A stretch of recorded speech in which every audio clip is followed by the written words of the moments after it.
Is God Arrogant and Egotistical by Copan.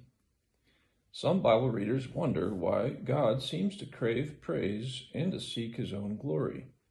Critics note that in certain passages God seems arrogant, exhibiting anything but the humility he expects from humans. So how should Christians reply to this arrogance charge? An understanding of pride and humility helps. Pride involves having an overblown view of self.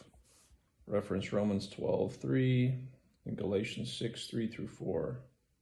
Humility involves having a realistic assessment of self. It notes weaknesses and sins, but also strengths and skills. A world-class pianist who denies her abilities has false humility. True humility, not to be confused with pride, acknowledges abilities, but accepts them as gifts from God. 1 Corinthians 4:4.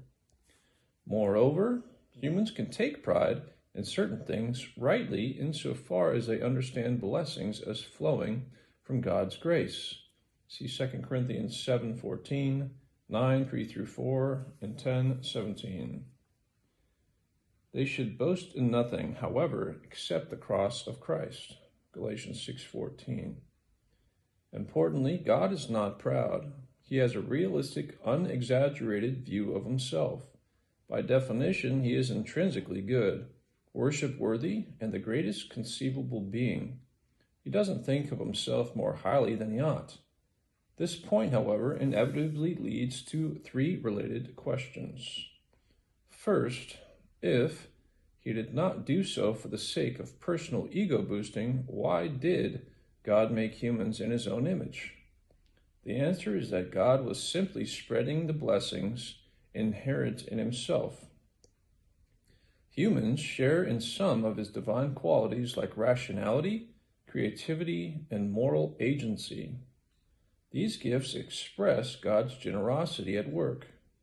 Humans share in the privilege and responsibility of ruling creation with God. See Genesis 1:26-28.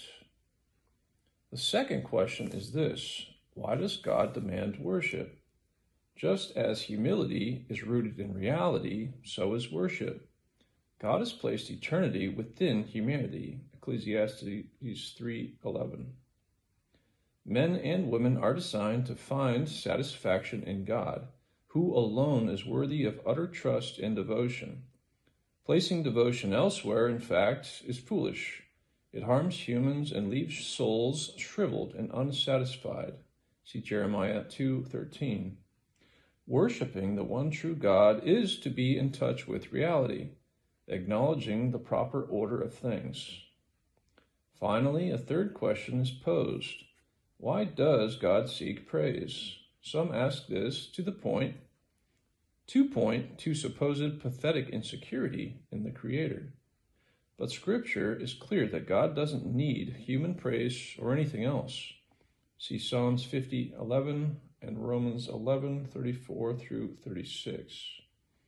A closer reading of the Bible reveals that God does not typically command praise. Rather, throughout the Word, fellow creatures call one another to acknowledge God's worthship.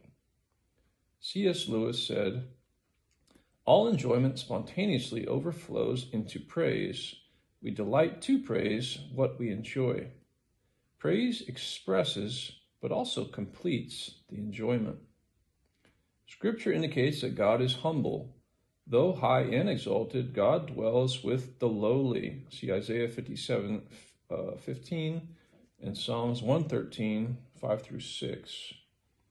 Jesus himself is gentle and humble in heart. Matthew 11:27-29. He came to serve and to lay down his life for humans. Mark 10:45 and Luke 22:27. Indeed, the incarnation remains the height of self-humbling.